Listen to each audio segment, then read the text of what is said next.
आ रहे हैं पुत्र, तो पीछे मुड़कर देख ही नहीं रहे। जब व्यास जी महाराज ने भागवत की रचना की तो अपने शिष्यों को श्लोक सुनाए। शिष्यों ने श्लोक को जो है एक दो श्लोक याद कराए तो वो श्लोक गाने लगे। अब सुखदेव मुनि तो भगवान की कथा सुनते भगवान अवतारी ही माने जाए। जो उन श्लोकों को सुना, उनके अर्थ को जाना, दौड़े दौड़े शिष्यों के पास गए कि तुमने ये श्लोक कहाँ से जाने। हमारे गुरुजी के पास ऐसे ऐसे 18,000 श्लोक हैं। कौन है तुम्हारे गुरुजी? महर्षि वेद व्यास जी। महर्षि वेद व्यास जी के पास सुखदेव मुनि आए, तब महर्षि वेद व्यास जी ने अपने पुत्र को अधिकारी जान करके 18,000 श्लोकों को जो है सुखदेव मुनि को महर्षि वेद व्यास जी ने सुनाया।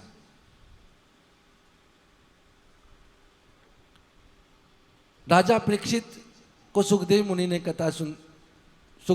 कथा सुनाई। सनक आदि ऋषि कहते हैं महाराज ये परीक्षित कौन है? परीक्षित जब महाभारत का युद्ध भया, युद्ध पूरा हुआ तो दुर्योधन की जब जांघा तोड़ दी तो युद्ध भूमि में लेटा हुआ था। तभी दुर्योधन के पास अश्वत्थामा आया। अश्वत्थामा ने दुर्योधन से कहा, अरे दुर्योधन, अगर तुम मुझे सेनापति बना देते तो मैं उन पांडवों का किसी न किसी एक पांडव का तो सिर लेकर ही जरूर आ जाता। तभी वहां पर पड़ी हुई तलवार से अपना अंगूठा काट करके दुर्योधन ने अश्वत्थामा का तिलक कर, जाओ दुर्योधन, मैं जाओ अश्वत्थामा, आज से तुम सेनापति हुए, जाओ उन पांडवों में सिर्फ और सिर्फ मुझे भीम का सिर ला करके दे दो। अरे भीम का क्या, मैं 5 पांडवों का सिर लेकर के आऊंगा। उधर भगवान ने देखा कि अश्वत्थामा चला आ रहा है। भगवान उन पांडवों को लेकर के और संग जो है द्रौपदी और कुंती मैया को लेकर के वहां से चले गए जहां पर पांडव सोते थे। और पांडवों की जगह पर पांडवों के ही जैसे दिखने वाले 5 पुत्र लेटे हुए थे। तो अश्वत्थामा ने उन्हें पांडव समझ करके तलवार से उन 5 पांडव पुत्र को, उनके गलों को काट करके उनकी गर्दन को लेकर के दड़ को छोड़ करके अश्वत्थामा के पास पहुंचा। अश्वत्थामा देखो, मैं 5 पांडवों का सिर ले आया।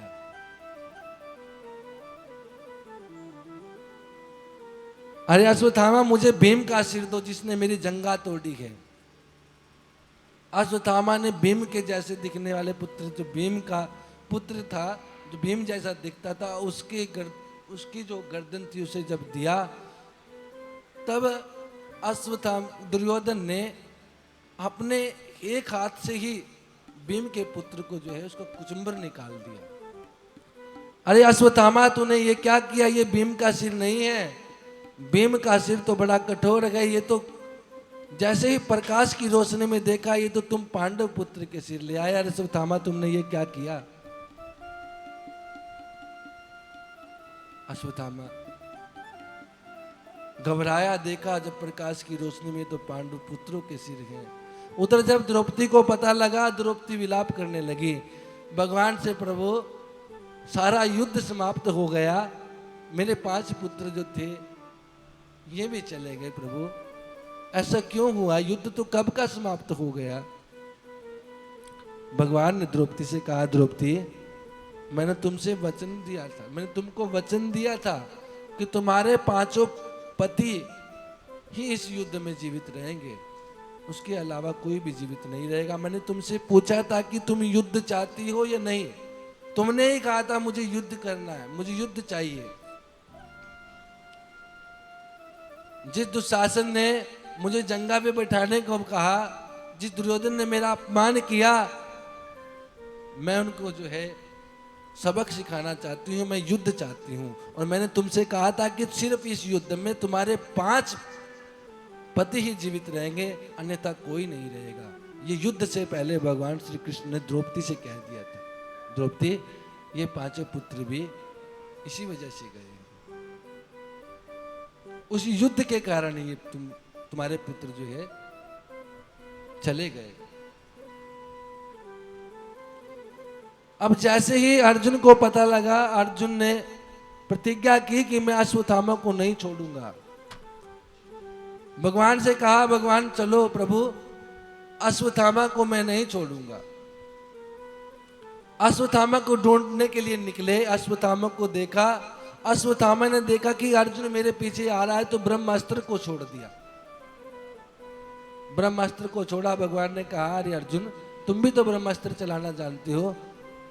जिस प्रकार लोहा लोहे को काटता है, जहर जहर को काटता है, इस ब्रह्मास्त्र को काटने का सिर्फ एक ही उपाय है कि तुम भी ब्रह्मास्त्र छोड़ो। तो जब अर्जुन ने ब्रह्मास्त्र छोड़ा तो दोनों ब्रह्मास्त्र शांत हो गए। अश्वत्थामा को अर्जुन ने बंदी बना करके द्रौपदी के चरणों में डाला। द्रौपदी से कहा कि बोलो द्रौपदी, क्या करना है। द्रौपदी ने कहा कि ये हमारा गुरुपुत्र है, आप इसे ना मारे, ब्राह्मण का वध नहीं करना चाहिए, और ऊपर से ये हमारे गुरु का पुत्र है। हमारे जो गुरु माता है अपने पुत्र का दुख सुनकर के बड़ा विलाप करेंगी, प्रभु आप इसे छोड़ दीजिए। अब पीछे खड़ा भीम कहने लगा, अरे अर्जुन, अगर तुमने इसे छोड़ दिया तो मैं इसे नहीं छोड़ूंगा। अर्जुन भगवान की तरफ देखने लगे, प्रभु क्या करना है बताओ। भगवान ने कहा कि छोड़ो भी मत और मार भी दो। अर्जुन सोचने लगा कि छोड़ भी दो और मार भी दो और छोड़ भी दो, कि जब मार भी दो तो छोड़ भी दो, उसका क्या मतलब है।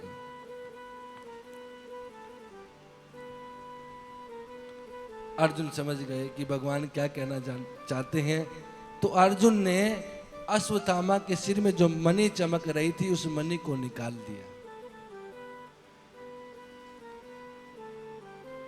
और उसका अपमान करके अश्वत्थामा को छोड़ दिया। अश्वत्थामा को बड़ा अपमान हुआ। अश्वत्थामा ने क्या किया, ध्यान लगाया, देखा, सोचा कि पांडवों का वंश उत्तरा के गर्भ में अभिमन्यु को पुत्र पल रहा है। एक और ब्रह्मास्त्र छोड़ दिया उत्तरा के गर्भ के लिए। जैसे ही उत्तरा ने उस ब्रह्मास्त्र को आते देखा, उत्तरा दौड़ी दौड़ी प्रभु के पास गई। पाहि पाहि महायोगी देव देव जगतपते, नान्यम त्वद्भयं पश्य यत्र मृत्यु परस्परम। हे महायोगी, मेरी रक्षा कीजिए।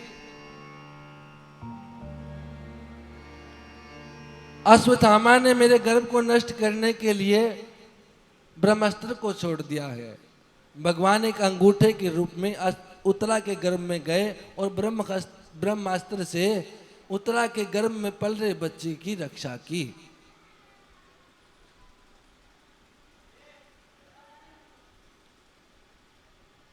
बोलिए बांके बिहारी लाल की जय।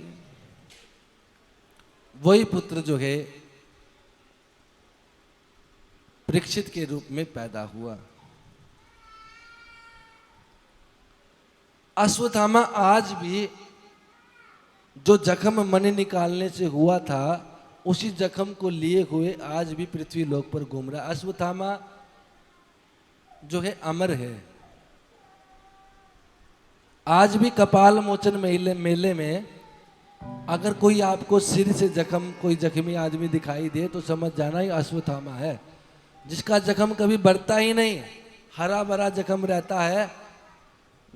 कोई लोग उसे पट्टी वगैरह कराते हैं तब भी उसका जख्म नहीं बढ़ता, उसको भगा देना चाहिए। उसे सब लोग भगा देते हैं, उसकी कोई पट्टी भी नहीं कराता।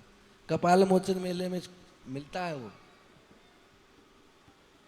आज भी दिखाई पड़ता है। अश्वत्थामा आज भी सिर के जख्म से पीड़ित होता हुआ पृथ्वी लोक पर घूमता रहता है। जो उसने ये सबसे बड़ा जो पाप किया था, जो पुत्रों को मारा था पांडु को, उसकी वजह से ही अश्वत्थामा को ये दुख झेलना पड़ रहा है।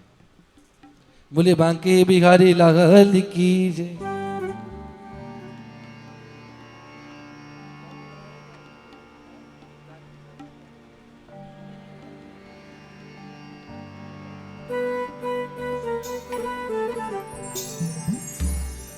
बोलिए बांके बिहारी लाल की। भगवान ने उत्तरा के गर्भ में परीक्षित की रक्षा की, परीक्षित का जन्म हो। सूत जी महाराज शौनकादिक ऋषियों से कहते हैं, शौनकादिक ऋषियों, जब महाभारत युद्ध होने वाला था, भगवान ने महाभारत के युद्ध को रोकने का बड़ा प्रयास किया। प्रयास तो सिर्फ दिखाने मात्र से किया, पर लीला तो ये भगवान की ही थी कि महाभारत का युद्ध होवे। हाँ, क्योंकि द्वापर युग में भी अंतिम चरण कलयुग का, ऐसे देखो 4 युग है ना, सतयुग, त्रेता, द्वापर और कलयुग। सतयुग में भी पापी हुए, हिरण्याक्ष, हिरण्यकश्यप हुए। त्रेता युग में भी रावण जैसे पापी हुए। द्वापर युग में भी कंस जैसे पापी हुए। और कलयुग में भी नरसी जैसे, मीरा जैसे भक्त हुए। कलयुग क्यों हुए? सतयुग, त्रेता, द्वापर में राक्षस हुए, क्योंकि हर युग में, हर युग का एक एक चरण आता है। सतयुग में भी कलयुग का, त्रेता का, द्वापर का, कलयुग का चरण आता है। अंतिम चरण में हिरण्याक्ष, हिरण्यकश्यप हुए जब सतयुग में कलयुग का चरण आया। इसी प्रकार से द्वापर के भी अंत में, इसी प्रकार त्रेता के अंत में राक्षस कंस और रावण जैसे हुए। कलयुग में जो ये चरण चल रहा है, ये सतयुग का चरण चल रहा है, प्रथम चरण चल रहा है। कलयुग के भी 4 चरण हैं, ये प्रथम चरण है। इस प्रथम चरण में भागवत कथा, राम कथा, गंगा स्नान आदि, आप लोगों को गंगा स्नान करते हैं ना, हरिद्वार जाते हैं, आप लोगों को करने को मिल रहा है, क्योंकि सतयुग चल रहा है। पर कलयुग में, जब कलयुग का अंतिम चरण